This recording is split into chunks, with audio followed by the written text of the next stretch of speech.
The sun cast a golden glow over the quiet suburban neighborhood in Texas, stretching its warmth across neat rows of houses. Birds chirped from the trees, their melodies blending with the distant hum of passing cars.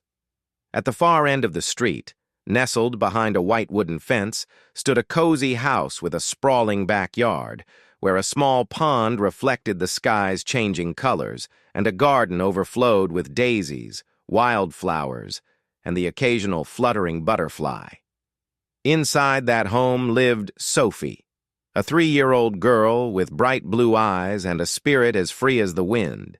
She was the kind of child who chased butterflies with uncoordinated steps, who laughed at the sight of falling leaves, and whose tiny hands were always reaching out to explore the world around her. She was innocence, wonder, and pure joy wrapped up in a small frame. But in all the adventures she found in her little world, nothing fascinated her more than animals. She would giggle at the sight of squirrels darting up tree trunks, spend hours watching ants march in endless lines, and whisper secrets to the rabbits that occasionally wandered into the garden. Yet, despite all these small friendships, there was one thing she didn't have: a companion of her own.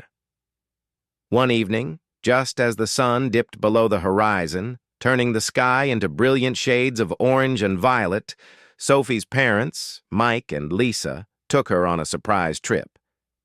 "Where are we going, Daddy?"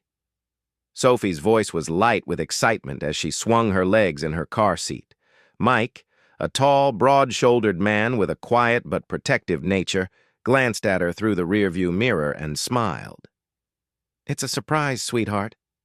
Lisa, sitting beside her, smoothed down Sophie's curly blonde hair.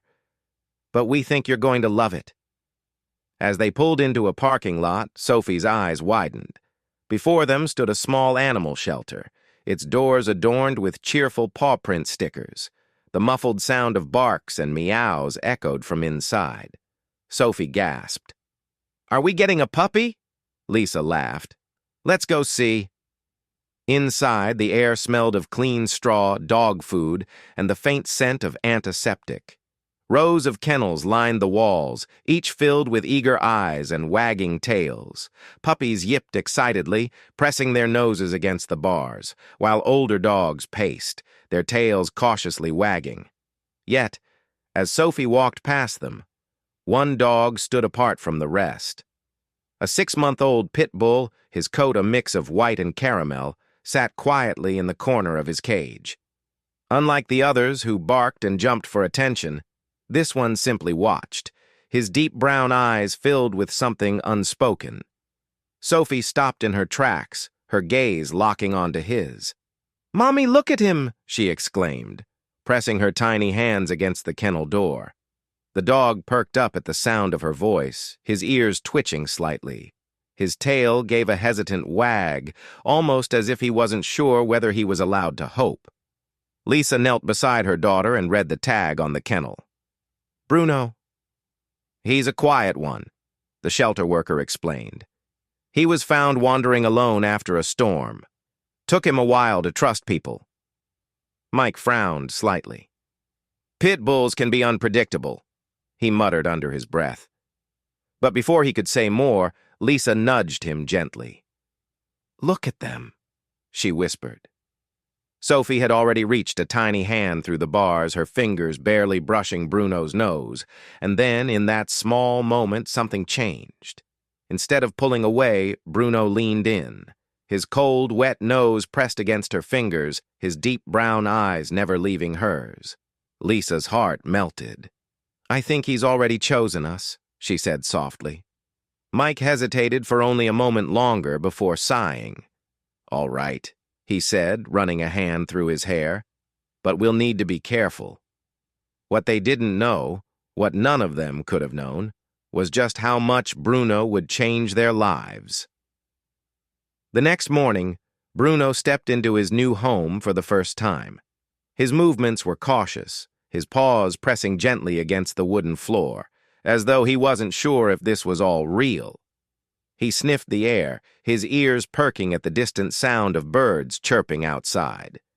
Sophie, unable to contain her excitement, ran across the living room, her tiny feet pattering against the floor. "Come on, Bruno. Let's play." At first, Bruno hesitated. But then, something about the way Sophie laughed so freely, so without fear, made him take a tentative step forward. And then another, and another. From that moment on, Bruno became her shadow, her protector, and her best friend. Sophie would wrap her small arms around his neck every night, falling asleep against his soft fur. If she had a bad dream, Bruno would be there, his slow, steady breathing comforting her back to sleep. During the day, when she ran across the sprawling backyard, Bruno would chase the falling leaves, pouncing and spinning in playful circles. If she ever tripped, he would be at her side in an instant, his nose nudging her gently, as if checking for invisible wounds. The backyard became their world. She would run through the sprinklers, squealing as the water sprayed around them, while Bruno barked happily, leaping through the mist. She would sit by the pond, tossing small pebbles into the water, while Bruno lay beside her, his head resting on his paws, watching the ripples spread. And when night fell, she would curl up against him, her tiny fingers buried in his fur, safe in the warmth of his presence. Still, Mike remained skeptical. He would watch Bruno from the kitchen window, his brow furrowed. "He's strong," he reminded Lisa one evening. "What if one day—" "He won't," Lisa interrupted softly.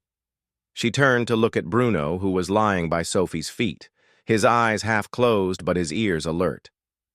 "Look at how he watches her, Mike. He's not just a pet. He's family."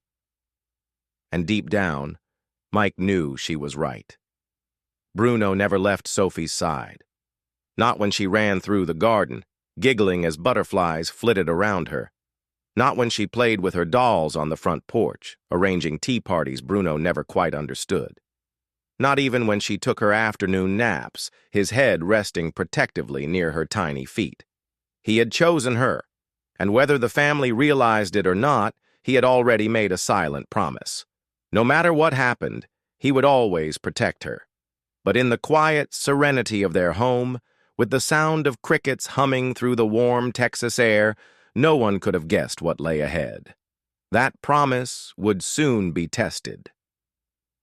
The Texas summer stretched long and golden, filling the afternoons with the scent of sun-warmed grass and the distant hum of cicadas. Sophie's backyard was a world of its own, a sanctuary of endless adventure. The small pond at the edge of the garden shimmered under the afternoon light, the water rippling gently as dragonflies hovered above. The air smelled of blooming daisies, damp earth, and the sweet fragrance of wildflowers. Sophie, now a few months older, was more energetic than ever. She loved running barefoot through the garden, her tiny feet kicking up soft tufts of grass. Her laughter rang through the air as Bruno, her loyal pitbull, bounded alongside her. He never let her stray too far. Their favorite game was chasing the autumn leaves. Sophie would toss them into the air, watching them swirl and dance in the wind, and Bruno would leap after them, snapping at the falling colors. It was their special ritual, a simple joy they shared every day. But there was one thing that never felt quite right, something that lurked just beyond their happy little world. Sophie's house had a neighbor, Mr. Jacob, who lived alone in the house next door. He was a quiet man, rarely seen outside except to check his mail or water his plants. His property was surrounded by a tall wooden fence, towering and imposing, like a barrier meant to keep something in rather than out. And inside that fence was Rex. Rex was a large Rottweiler, built like a machine of muscle and power. Unlike Bruno, who was gentle and playful, Rex had an intensity in his eyes, a sharp, watchful gaze that made even adults uneasy. His bark was deep and thunderous, a sound that could shake the ground beneath your feet. He was always there, always watching. Whenever Sophie played outside, Rex would press his massive head against the wooden slats of the fence, his dark eyes locked on her every move. At first, Sophie thought he was just curious. She had always loved dogs after all. One afternoon, she ran up to the fence, giggling. "Hi, puppy," she chirped, reaching up on her tiptoes to peek through a gap in the wood. The response was immediate. A low, guttural growl rumbled from the other side, deep and menacing. Then, in an instant, a loud, ferocious bark exploded from behind the fence, so forceful that it shook the wooden panels. Sophie stumbled back, startled. Bruno, who had been lounging nearby, was on his feet in an instant. His ears perked, muscles tensed, and for the first time, Sophie saw something new in his eyes, a quiet, restrained warning. Bruno stepped between Sophie and the fence, his stance protective, his tail stiff. He didn't bark back, didn't lunge. He simply stood like a shield, blocking Sophie from view. From the porch, Lisa saw the exchange and hurried over. She scooped Sophie into her arms, pressing a kiss to her forehead. "Sweetheart, don't get too close to the fence, okay?" Sophie frowned. "Why not?" "He's just a dog, like Bruno." Lisa hesitated before glancing at Rex's shadow still lurking behind the fence. "Not every dog is the same, baby. Some need more space." That night, as Mike locked up the house, he paused near the window, looking toward the fence line. Rex was there, pacing. His eyes caught the moonlight, glowing faintly as he stared toward their home. Mike's jaw tightened. He didn't like this, not one bit. For the next few weeks, things continued as normal, but Bruno never let his guard down. Anytime Sophie was outside, he positioned himself between her and the fence, always watching, always alert. Mike began noticing, too. "Have you seen how Bruno acts around that fence?" he asked Lisa one evening. She nodded. "He's being protective." "Or he knows something we don't," Mike muttered. Then came the storm. The sky darkened earlier than usual, thick gray clouds rolling in over the neighborhood. The wind picked up, rustling through the trees, bending them like they were whispering secrets to each other. Lisa was in the kitchen making dinner when the first drops of rain tapped against the windows. Sophie sat on the floor nearby, playing with her stuffed animals, while Bruno lay beside her, his head resting on his paws. A sudden clap of thunder shook the house. Sophie squealed, jumping into Bruno's side for comfort. He lifted his head, ears perked, eyes scanning the windows. And then, a sound neither Lisa nor Mike expected. A loud, deep crack. Lisa's heart stopped. She turned just in time to see a section of the wooden fence next door split and fall inward. She rushed to the window. The storm had weakened the wood, leaving a gaping hole in the once solid barrier. And through that hole, two burning amber eyes stared back. That night the storm raged on, the rain pelting against the windows, the wind howling like a restless ghost. Bruno paced the living room, restless, his eyes darting toward the back door. Mike and Lisa exchanged glances. "He's never acted like this before," Lisa murmured. "Maybe he senses something," Mike said grimly. The next morning, the storm had passed. Sunlight returned, but something felt different. The first thing Mike did was step outside to check the fence. And that's when he saw it. A large gap remained where the wooden slats had collapsed. The space was just big enough for a dog to get through. His stomach dropped. "Lisa," he called out. His wife joined him on the porch, Sophie in her arms. Then came a single, distant bark. From the other side of the fence, Rex was still there, but this time, something about him was different. His stance was rigid, his muscles were tense, and the way his eyes locked on to Sophie. Mike's pulse quickened. He didn't like this. Not at all. Bruno stepped forward, standing in front of Sophie, his ears pinned back, his fur bristling, but he didn't make a sound. He didn't need to. He already knew. Danger was near, and it was coming for the one he loved most. The morning after the storm, the Texas air smelled fresh and crisp, washed clean by the night's heavy rain. Puddles dotted the sidewalk, shimmering under the early light. Birds were already out, chirping as they hopped between damp branches, oblivious to the tension that had settled over Sophie's home. Mike stood by the fence, his arms crossed tightly over his chest, eyes fixed on the damage. The section that had collapsed left a gaping hole, wide enough for something or someone to pass through. Lisa stepped outside, rubbing her arms against the lingering morning chill. "Can we fix it today?" she asked. Mike exhaled slowly. "I'll talk to Jacob," he muttered. "We can't leave it like this." But just as he turned to head inside, a deep, menacing growl rumbled from the other side of the fence. Mike's stomach twisted. Slowly he looked back. Rex was there. Standing in the open gap, his black and tan fur still damp from the storm, muscles tense beneath his massive frame. His amber eyes burned with an unsettling intensity, locked on Sophie, who had just stepped outside, holding Bruno's leash. Bruno saw him immediately. Before Sophie could even take a step forward, Bruno moved in front of her, ears pinned back, tail stiff. He didn't bark, didn't snarl. He simply stood his ground, blocking her from view. Mike's pulse quickened. "Lisa," he said quietly, "take Sophie inside." "Now!" Lisa reacted instantly. She hurried to Sophie, lifting her into her arms despite her protests. "Come on, sweetheart, let's have breakfast." "But," Sophie squirmed, reaching for Bruno. Lisa pressed a kiss to her forehead. "Bruno will be inside soon." Mike kept his eyes on Rex as he backed toward the house. The Rottweiler hadn't moved. He just stood there, silent, calculating. Bruno stayed put until Lisa shut the door behind them.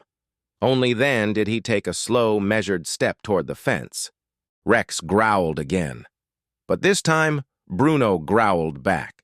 The rest of the morning passed uneventfully, but an unshakable unease hung over the house. Mike tried to call Jacob, but the old man wasn't answering. By noon, the sun was out in full force, drying the rain-soaked ground. Inside, Sophie had forgotten the morning's tension, happily playing with her toys while Lisa prepared lunch. Bruno, however, was restless. He paced near the back door, ears flicking at every small noise. His usual calm had disappeared, replaced by something Lisa had never seen before: uneasy anticipation. Then, it happened. A sudden, sharp crack from outside. Bruno's head snapped up. Lisa barely had time to process it before the noise came again, wood splintering, snapping, and then a terrifying, guttural snarl. Bruno was already moving before Lisa could react. He bolted toward the back door just as, bang! Something slammed against the house, shaking the walls. Lisa screamed. Bruno barked, deep and fierce, the sound reverberating through the kitchen. Then, a high-pitched cry from outside. "Sophie." Lisa's blood turned ice cold. Lisa ran. Her heart pounded in her ears as she sprinted toward the backyard, shoving the door open so hard it nearly came off the hinges, and what she saw stole the breath from her lungs. Rex had gotten through. The already broken fence had been forced wider, jagged wooden edges jutting out where the panels had given way completely, and Rex, massive, snarling, furious, was charging toward Sophie. Sophie had tripped, her small hands braced against the damp grass, her eyes wide with terror. Lisa moved to run, to grab her, but Bruno was faster. With a force Lisa had never seen before, Bruno lunged. He collided into Rex mid-stride, sending both dogs tumbling across the yard. Snarls filled the air, a violent symphony of growls and snapping jaws. Bruno landed on top, but Rex was bigger, stronger. He twisted, shoving Bruno off, and lunged again, his teeth aiming straight for Bruno's throat. Bruno dodged, just barely. Lisa stumbled forward, grabbing Sophie's arm and yanking her backward. "Inside! Now!" Sophie screamed, tears streaming down her face. "Bruno!" But Bruno couldn't look away. Rex came at him again, his massive jaws clamping down on Bruno's shoulder. Bruno yelped in pain, but he didn't falter. He wouldn't. With everything he had, he threw his weight forward, pushing Rex back, his jaws snapping dangerously close to Rex's neck. Blood speckled the grass beneath them. Then, the moment Rex hesitated, Bruno took his chance. With one final burst of strength, he launched himself at Rex, forcing him back toward the broken fence. For the first time, Rex faltered. And then, a sharp whistle. "Rex! Enough!" Jacob. The old man had finally emerged, his voice booming through the chaos. And just like that, Rex stopped. Panting, blood staining his muzzle, he stood still, his amber eyes still burning with fury.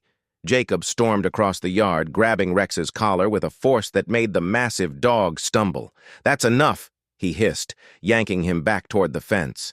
Lisa was still frozen, clutching Sophie against her chest. Mike arrived a second later, his face pale. Bruno stood his ground, his chest heaving, eyes locked on Rex until he was fully dragged away. Only when the gate slammed shut did Bruno finally sway. Then his legs buckled, and he collapsed. Aftermath, Sophie shrieked. Lisa ran forward, kneeling beside Bruno as his breathing came in sharp, uneven pants. "Bruno!" she whispered, pressing her hands gently against his fur. Blood soaked into the ground beneath him. Mike was already on the phone. "We need a vet. Now." Bruno's eyes fluttered, but he was still looking at Sophie. Lisa choked on a sob. He had saved her, and he had paid the price. As the sound of an approaching car broke the silence, Lisa whispered, her voice trembling. "Hold on, Bruno. Please, just hold on." The world blurred around Sophie as she watched Bruno collapse. Her small hands trembled, clutching the fabric of her mother's shirt as Lisa held her tightly. "Bruno," Sophie whispered, her voice barely more than a breath. The once lively pitbull lay still on the grass, his chest rising and falling in uneven, labored breaths. His fur, once pristine, was now stained with dirt and blood. His eyes, those warm, watchful eyes that had always followed her, were half closed, flickering between exhaustion and pain. Lisa pressed a shaking hand against Bruno's fur, feeling the warmth beneath her fingertips. "Mike," she choked out. "He's still breathing." Mike, who had been on the phone with the emergency vet, nodded sharply. "They're on their way." His voice was tense, filled with urgency. "We need to get him to the car. Now." The seconds that followed were frantic. Mike carefully lifted Bruno into his arms, gritting his teeth as he felt the dog's body shudder against him. Bruno was heavy, his usual strength now dead weight, but Mike carried him as if letting go would make everything worse. Sophie followed, her tiny hands gripping her mother's sleeve, her face streaked with silent tears. The drive to the emergency veterinary clinic was a blur. Bruno lay across Lisa's lap in the back seat, his breathing slow but steady. Sophie sat beside her, barely blinking, afraid that if she did, Bruno might disappear. "Stay with us, Bruno," Lisa murmured, stroking his fur. "You're going to be okay." Sophie leaned forward, her voice trembling. "Bruno, please don't go. I love you." Bruno's ear twitched slightly at the sound of her voice, a tiny sign that he heard her. But his body remained still. The moment they arrived at the clinic, the doors burst open. A team of veterinary technicians rushed out with a stretcher. Mike gently laid Bruno down, stepping back as the medical team quickly assessed his injuries. A woman in a white coat, doctor. Harris, according to her name tag, knelt beside Bruno, pressing her fingers gently against his ribs. Her face was calm but serious. "He's lost a lot of blood," she said. "We need to stabilize him immediately." Sophie reached out, her small fingers brushing against Bruno's paw before they wheeled him away. "Please don't let him die," she whispered. Dr. Harris met Sophie's eyes with a softness that contradicted the urgency of the moment. "We're going to do everything we can, sweetheart." And then, Bruno was gone, disappearing behind the emergency room doors. The waiting room was too quiet. Sophie sat curled up in Lisa's lap, clutching her stuffed rabbit against her chest. She didn't speak. She didn't cry. She just stared at the closed doors, waiting for Bruno to come back. Mike paced, his hands clenched and unclenched at his sides, his jaw tight. Lisa sat stiffly, her fingers running absent-mindedly through Sophie's curls. Time crawled by. Finally, after what felt like forever, Dr. Harris emerged, her expression unreadable. Lisa stood immediately, shifting Sophie in her arms. "How is he?" Dr. Harris sighed, wiping her hands on her coat. "He's stable for now. The bite wounds were deep, but we managed to stop the bleeding. He's weak, but he's fighting." Sophie's heart leaped. "Can I see him?" Dr. Harris hesitated. "He needs to rest, but I'll allow a short visit." Sophie didn't wait for permission to be repeated. She wiggled out of her mother's arms and hurried toward the hallway. Bruno lay on a soft veterinary bed, bandages wrapped around his shoulder and chest. An IV line was attached to his paw, and his breathing, though still labored, was steadier than before. Sophie approached cautiously, afraid to disturb him. "Bruno?" At the sound of her voice, Bruno's tail gave the faintest wag. Sophie's face crumpled. She gently placed her hand on his paw, her touch feather-light. "You saved me," she whispered. "You're the best dog in the whole world." Bruno blinked slowly, his eyes filled with quiet recognition. Lisa knelt beside her daughter, placing a hand on her shoulder. "He's going to need time to heal," she said softly. Sophie nodded. "Can we bring him home soon?" Dr. Harris smiled. "If he keeps improving, I'd say in a few days." Relief crashed over Sophie like a wave. She leaned forward, pressing a soft kiss to Bruno's head. "I'll wait for you." 3 days passed. Bruno, though weak, continued to improve. The clinic allowed brief visits, and Sophie never missed a single one. Each day, Bruno's tail wagged just a little more, and then finally, he was cleared to go home. Mike and Lisa helped Bruno out of the car, moving slowly to not strain his healing wounds. Sophie was already waiting at the front door, her face alight with excitement. "Bruno!" she squealed as he carefully stepped inside. Bruno's ears perked at her voice, and though he was still stiff, he wagged his tail just for her. That night, Sophie curled up beside him on the floor, just like she had every night before the attack. She draped a blanket over him, whispering, "I love you, Bruno." And for the first time in days, Bruno slept peacefully. The weeks that followed were filled with careful recovery. Bruno was limited to slow walks and extra rest, but he never once let Sophie out of his sight. Mike, who had once doubted Bruno, no longer had any hesitation. One evening, as they sat on the porch watching the sun dip below the horizon, he reached down, scratching Bruno behind the ears. "You're one hell of a dog," he murmured. Bruno simply sighed contently, resting his head against Sophie's lap. Lisa smiled, watching the scene unfold. "We owe him everything." And they did. Bruno wasn't just a pet. He was a guardian, a protector, and a hero. And no matter what happened, Sophie knew one thing for certain. She would never, ever forget the dog who saved her life. Bruno was home. The moment he stepped through the front door, Sophie ran to him, her small arms outstretched. "Bruno!" she squealed, her voice filled with relief and joy. Bruno's ears perked up at her voice, and even though he was still weak, he managed a slow wag of his tail. His eyes, though tired, softened as he watched his little girl rush toward him. Sophie knelt beside him, her little hands carefully stroking his fur, avoiding the bandages wrapped around his shoulder. "You're home now," she whispered, resting her forehead lightly against his. Bruno exhaled slowly, his body still adjusting to the familiar warmth of the house. This was where he belonged. Mike and Lisa stood nearby, watching the reunion. Mike, who had once been skeptical of Bruno, let out a deep breath and shook his head. "I never thought I'd say this, but I don't know what we'd do without him." Lisa smiled softly. "He saved our daughter, Mike. I don't think we'll ever be able to repay him." Mike crouched beside them, reaching out to stroke Bruno's head. "You did good, buddy," he murmured, his voice unusually gentle.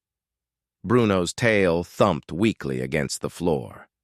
That night, Sophie refused to sleep in her bed. Instead, she grabbed her favorite blanket and curled up next to Bruno on the floor. She laid her head against his side, feeling the slow, steady rise and fall of his breathing. "I love you, Bruno," she murmured. Bruno let out a deep sigh, shifting slightly to rest his head near hers. For the first time in days, he slept peacefully. The days that followed were filled with recovery. Bruno was still weak, moving carefully around the house, his steps slower than before. The vet had advised rest, so Lisa made a soft bed for him in the living room, close enough for the family to keep an eye on him. Sophie was always near. She would sit beside him, reading her favorite picture books aloud, even though Bruno couldn't understand the words. She would bring him his toys, placing them gently in front of him, waiting patiently for the day he would feel well enough to play again. One afternoon, she sat beside him with a coloring book, quietly humming as she filled in a picture of a dog. "What are you drawing, sweetheart?" Lisa asked, peeking over her shoulder. Sophie held up the page, a picture of a big dog standing beside a little girl. Above them, Sophie had drawn a small pair of angel wings. Lisa's heart clenched. "That's beautiful, honey." Sophie nodded. "Bruno is my guardian angel." Lisa smiled, blinking back tears. "Yes, he is." Bruno watched them from his resting spot, his deep brown eyes full of quiet understanding. He didn't need to understand the words to feel the love in the room. Despite Bruno's slow recovery, some things remained the same. Every morning, Sophie would wake up early and rush to the back door, as if expecting to see Bruno waiting for her like he always had. Even though he wasn't as fast as before, he still made the effort to follow her, limping slightly but determined to stay by her side. One morning, Lisa watched from the kitchen window as Sophie stood near the door, looking out toward the backyard. Bruno, still healing, sat beside her, his body moving slower than it once had, but his protective nature unchanged. "Are you waiting for something, sweetheart?" Lisa asked as she walked over. Sophie turned, her big blue eyes thoughtful. "I used to wait for Bruno every morning. He was always there." Lisa knelt beside her. "And he still is." Sophie smiled and wrapped her arms around Bruno's neck. "Yeah, he still is." Bruno leaned into her embrace, sighing softly. Mike, who had once been wary of having a pitbull in the house, now saw Bruno through a different lens. One evening, he sat on the porch, staring at the fading sunlight. Bruno lay beside him, his head resting on his paws. Mike reached down and scratched the dog's ears. "You're a tough one," he murmured. "You proved me wrong." Bruno exhaled, a soft huff of air, and closed his eyes. Lisa stepped outside, watching her husband and their dog. "You know, I always knew he was special," she said. Mike chuckled. "I should have listened to you sooner." He glanced toward the backyard where Sophie was playing, her laughter ringing through the air. "I just keep thinking, what if he hadn't been there that day?" Lisa placed a hand on his arm. "But he was." Mike nodded, looking back at Bruno. "Yeah, he was." Bruno's tail thumped gently against the wooden porch. He wasn't just a dog. He was family. One evening, as Lisa was tidying up Sophie's room, she noticed something new on the bedside table. A small, carefully placed object. Bruno's old collar. Lisa picked it up gently, turning it over in her hands. The tag was still slightly scratched from years of playful adventures, but the name Bruno was still clear. She turned to Sophie, who was sitting on the bed, hugging her stuffed rabbit. "Sweetheart, why did you put Bruno's collar here?" Sophie looked up, her voice soft. "So I never forget how much he loves me." Lisa felt a lump form in her throat. She sat beside Sophie and pulled her close. "You'll never forget, baby. And neither will he." Sophie nodded, leaning against her mother. "Good." Lisa kissed the top of her head. Some loves never fade. Years passed. Bruno, once strong and fast, was now moving at a different pace. His coat, once vibrant, had begun to fade with streaks of silver around his muzzle. His once powerful strides had softened into slow, measured steps. The boundless energy that once propelled him across the backyard was now a distant memory, replaced by careful movements and longer naps beneath the warm afternoon sun. But even as time took its toll, one thing never changed: his devotion to Sophie. Sophie was no longer the tiny girl who used to tug at his ears and chase fallen leaves with him in the yard. She was growing, her legs longer, her mind sharper. She had outgrown her childhood toys, replaced stuffed animals with books and sketches, yet Bruno remained her constant. Every morning, he still tried to follow her to the door as she left for school, his tail wagging slower than before. Every evening, he still waited by the window, his ears perking up at the familiar sound of her footsteps. His body may have aged, but his heart had not changed. One chilly autumn afternoon, Sophie sat outside, wrapping her scarf tighter around her neck as she sketched in her notebook. Bruno lay beside her, his head resting on his paws, his breath slow and steady. She glanced at him, noticing how he no longer reacted as quickly as before. His eyes, though still filled with love, held a weariness that had not been there before. "You're getting old, buddy," she murmured, running her fingers through his fur. Bruno sighed, closing his eyes, as if to say, "I know." Sophie swallowed against the lump forming in her throat. She had always known this day would come. She just didn't think it would come so soon. Winter arrived, and with it came Bruno's struggles. His movements slowed further, his once lively tail wagging less often. The cold air made his joints stiff, and sometimes he needed help getting up from his favorite spot by the fireplace. Lisa and Mike began carrying him up the porch steps, something that once would have been unthinkable for the strong dog he used to be. Sophie noticed how he no longer followed her to the door every morning. Instead, he would lift his head, offer her a slow blink, and rest it back down on his paws. She hated it. She hated knowing he was fading. "Come on, Bruno," she whispered one morning, kneeling beside him before she left for school. "Just a little longer, okay?" Bruno nuzzled into her hand, and for a brief moment, it was as if he understood. He would stay. For her.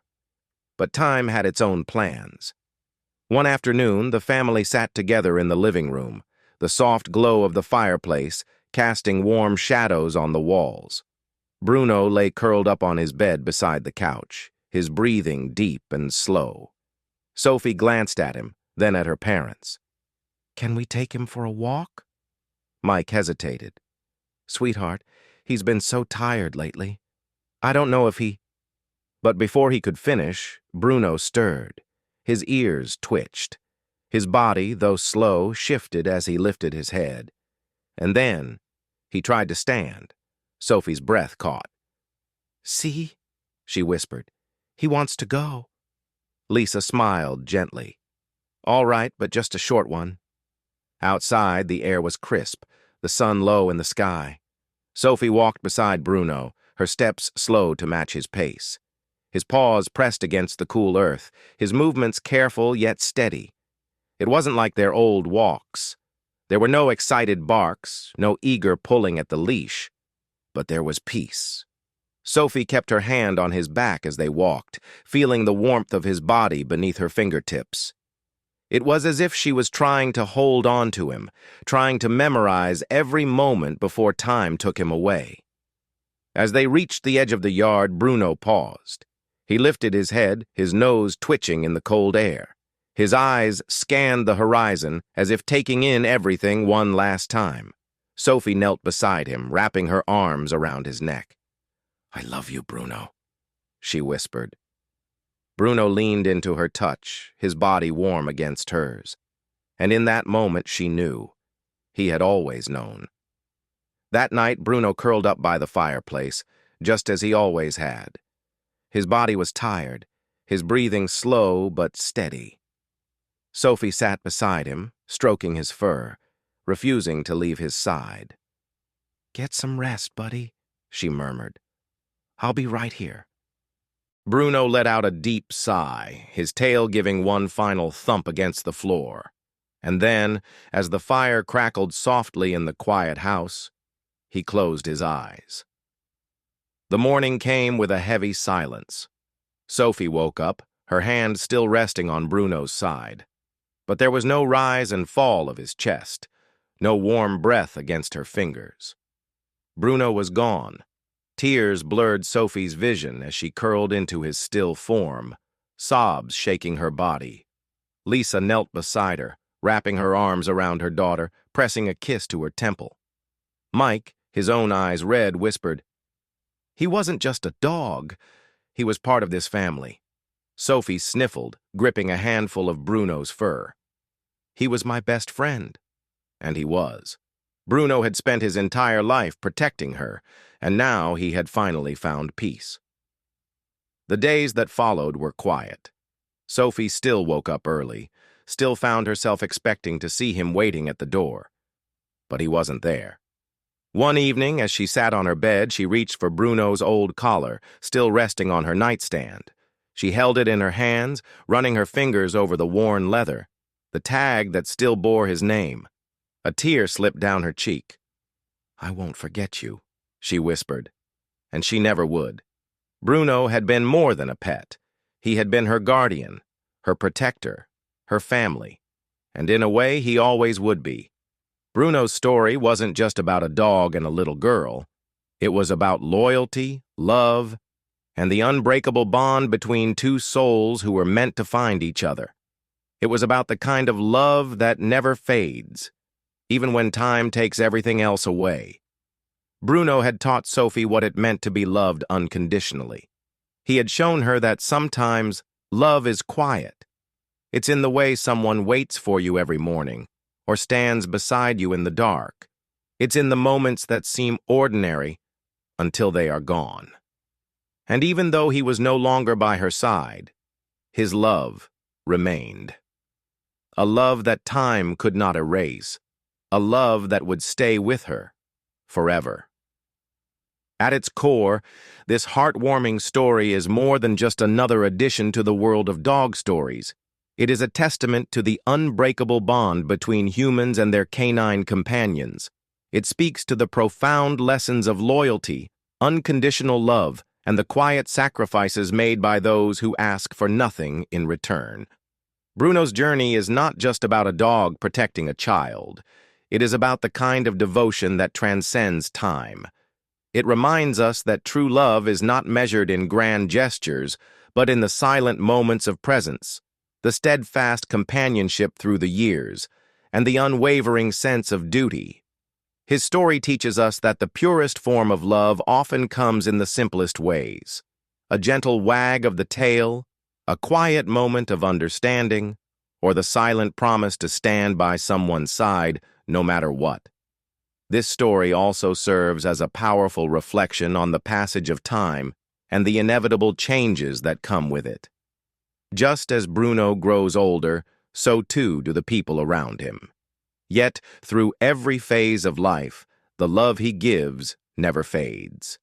It is a reminder that while our loved ones may not stay with us forever, the love they leave behind does.